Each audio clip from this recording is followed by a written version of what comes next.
Hello everyone, welcome back to my channel life of Jyoti Yadav. कैसे हैं आप सब? उम्मीद है आप सब बहुत अच्छे होंगे। स्वागत है आपका हमारे एक और नए व्लॉग में और हम सब भी बहुत अच्छे हैं। तो मैं भी अपने मायके पहुंच गई हूँ राखी के लिए और अब की बार जो है राखी अच्छे से सेलिब्रेट करेंगे। और मम्मी को अभी नहीं पता था, मतलब पता चल गया था लेकिन इतना नहीं पता था कि इतनी ज़्यादा लगी हुई है। तो मम्मी यहाँ पे देख रही है डुगू की कहाँ पे लगी है और बता रही है। तो मम्मी बोल रही है कि आप लोग तो बताते भी नहीं हो, क्योंकि मम्मी को कल परसों ही पता लगा है। और मैं फिर आ गए थे पापा जी और पापा जी से मिलने लग गई। तो पापा जी ने जो है सर पे हाथ ही रखा हुआ था, क्योंकि सोच रहे थे कि फ़ोटो बना रहे हैं। तो यहाँ पे हम वीडियो बना रहे थे। बाद में पता चला, फिर हाथ नीचे कर लिया। इतने के तुरंत बाद मम्मी को पता लगा कि फ़ोटो बन रही है। मम्मी वापस से आ गई मेरे पास और बोल रही कि फ़ोटो बन रही है, मगर नहीं मम्मी यहाँ पे वीडियो बन रही है। उसके बाद आ गया था मेरा भाई, जो कि नए वाले घर में गया हुआ था। और आप सब भी मिल लीजिए, मेरे भाई से पहले भी आप सब मिल चुके होंगे। इस वाले चैनल पे नहीं, जो पहले मैं व्लॉगिंग करती थी उस वाले चैनल पे मिले होंगे आप सब। और आप सब ने शादी में देखा होगा इनको।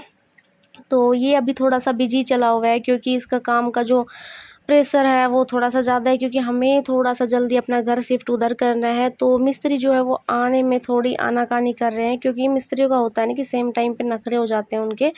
और जब उनके पैसे मिल जाते हैं तो वो और भी ज़्यादा नखरे करने लग जाते हैं। तो इसीलिए ये जो है थोड़ा-सा बिज़ी चला हुआ है, क्योंकि अभी 2-3 मिस्त्री जो हैं वो एक साथ लगेंगे।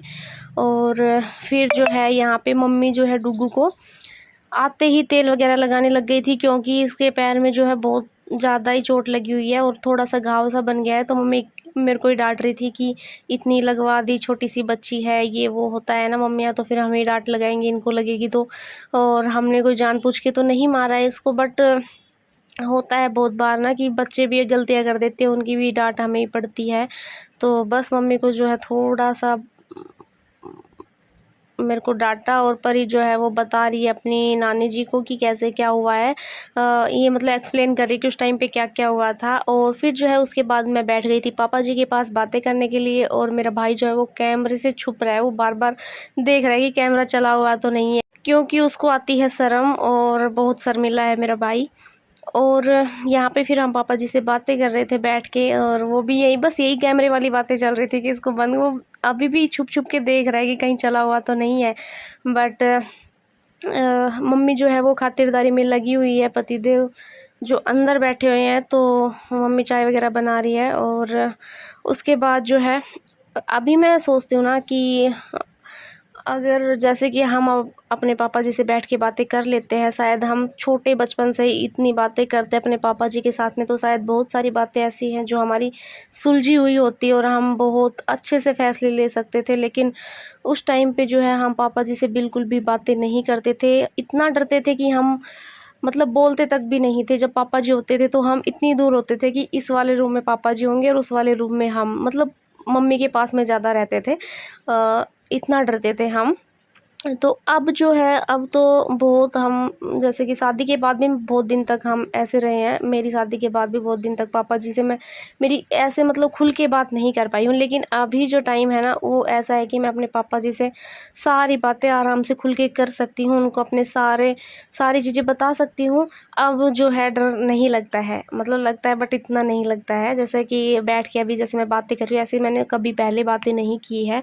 अब हम कर लेते हैं अच्छे से, और पापा जी भी हमारे साथ बैठ जाते हैं।